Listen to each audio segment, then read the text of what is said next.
does this.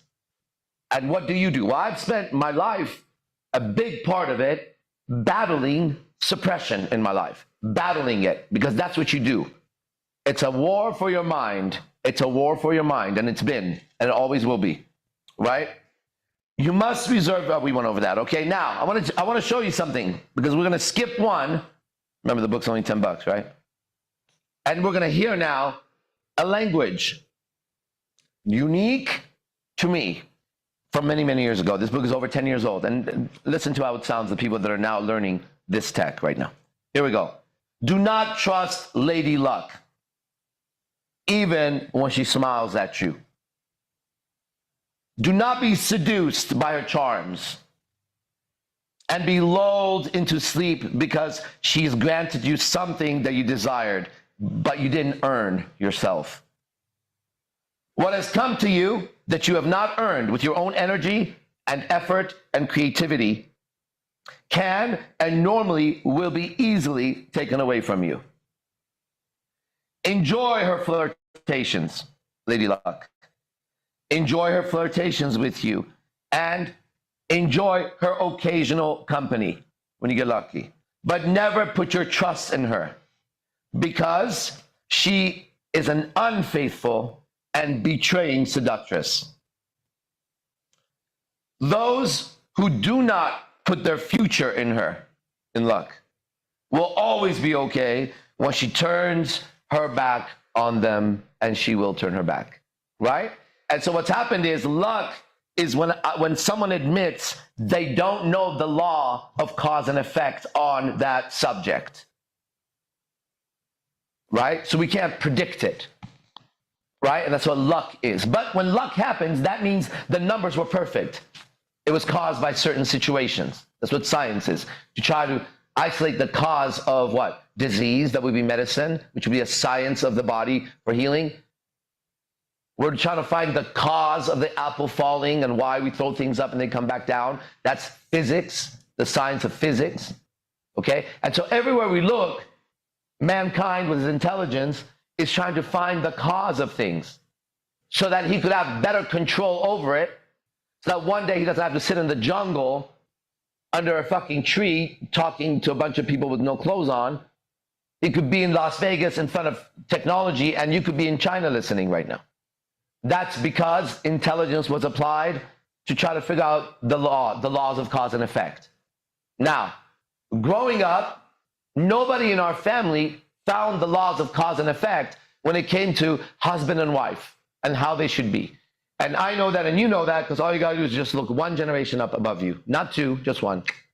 And every time you do that, you'll notice that they failed, and they failed, and they failed, and they failed. And people say, well, let's say grandma and grandpa were together. I was old enough to see grandma and grandpa for a while, and I'm here to tell you, my mom still being alive, that grandma and grandpa had a lot of fucking problems. They just stayed together. Grandma was miserable, grandpa was fucking miserable. Then goes into mom and dad. Mom is miserable, dad is miserable. Now, if you ask any of these people, no one is going to admit they're miserable. Right? No one's going to admit they're miserable. No, we're doing great. And then they'll get into a whole fight over it. Okay? But you don't need to ask them. You need to observe them. Right? You observe them. You don't ask them. You observe them. Then you ask a question about what you observed. So it's not, are you happy? It's more like, how come you and your wife are not talking for days on end? That's a question I have. Why does the house seem cold inside? Why does it seem like when the kids are around, it's a little warmer, and if family comes around, a family party, it's warm, but when they leave, it's super cold? These are questions that I can ask to find out if it's such a great marriage and everybody's so fucking happy. Then I need to understand why the room turns chilly a lot of times and only turns warm when there's other people here. What's going on? So questions are asked of your observations. You don't ask a question that you could easily, so let's put it like this, okay? I'm not gonna ask you, are you fat or are you skinny? Okay, I can say to you, why are you overweight? And you go, I'm not overweight. It's like an opinion question versus like a factual right? One is like a subjective, whatever. It's hard to, I'm trying to put it into words. How's your relationship is like a subjective answer. Yeah, how's your life? Good. Why how's are your job? you, good. Yeah, why are you not talking to each other is like, it's evident. We're looking for evidence. That's what it is. We're looking for evidence, right? Bring the PhD guy in. We need evidence, everybody. And so we're about to go to the next class. The next class is called the Players Club. That's just for men, okay?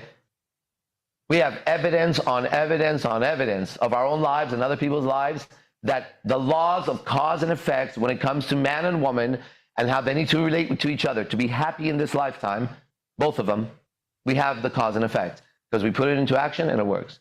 We have the cause and effect of if I'm a stranger and she's a stranger, ready? What things can I cause myself that will equal from strangers to friends to lovers? And I can show you the formula and you're going to practice it like anything else. And when you do it, you have the results. And anytime you doubt it, you look at my life and I'll be doing the same formula and you'll see it. We have the cause and effect. We're not some weird self-help movement that copies another self-help movement that copies another self-help movement, right? I would like to see them try to copy me, right? Now we're on the stage. Now we're on the world stage. I would like to see them try to copy me. And if you want some fun, while you're here, because I'm about to end this class and go to the next one, you could Google Arash D. Bazaar, and that's fine. That's been available for a long time. But the other day, my girlfriend was doing some stuff on ChatGPT, it's the AI app, and then I said, why don't you ask ChatGPT, who is Arash Zafar D. Bazaar and what is IMC Nation? And let me tell you, you should try that. Okay? And that's fucking cool. And I'll tell you why. Because coming up doing this, how many times do you think Arash D. Bazaar would have heard some sentence or a paragraph that would sound like this? Who the fuck do you think you are? You're a nobody. Who the fuck do you think you are? You're a nobody. Haha. People don't even know you. All that shit, right? Good. Well, I'm here to go back to that timeline and let myself know all the way through up until now. Hang in there, buddy. Okay? Because they know you even if they don't try to know you. Now, the reason why they know me is because I'm famous. I'm famous because I'm on ChatGPT and you could Google me and go around and find out, okay? I'm famous and I'm wealthy. I make enough money to support myself and my family and friends. I'm famous and I'm wealthy for one reason only, for communicating my state of mind to the world. End of story. I have nothing else going on. Well, I have great martial arts skills and I got great hypnosis skills, but that's not why I'm famous. I didn't get famous in martial arts. I didn't get famous in hypnosis. I didn't get famous in pickup. I'm not known for that. I'm known for the guy who'll sit here in front of any camera and speak. And when he does, nobody can do what he can do. And when you enter his life, I'm also famous for this. I have more beautiful women than any man on the planet in a real relationship that any man wishes they could have. And I'm 100% honest about it, okay?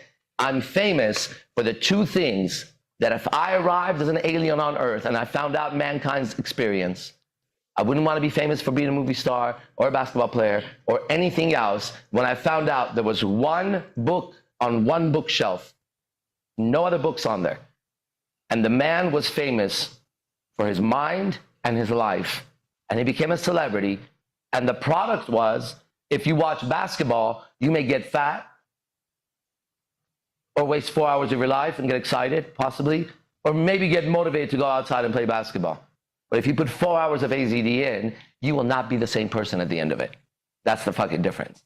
What I'm famous for will change you. What they're famous for will sometimes fuck you up. So let's go to the Players Club. There's a link. Everybody, see you. Os. Yeah, and that's the application of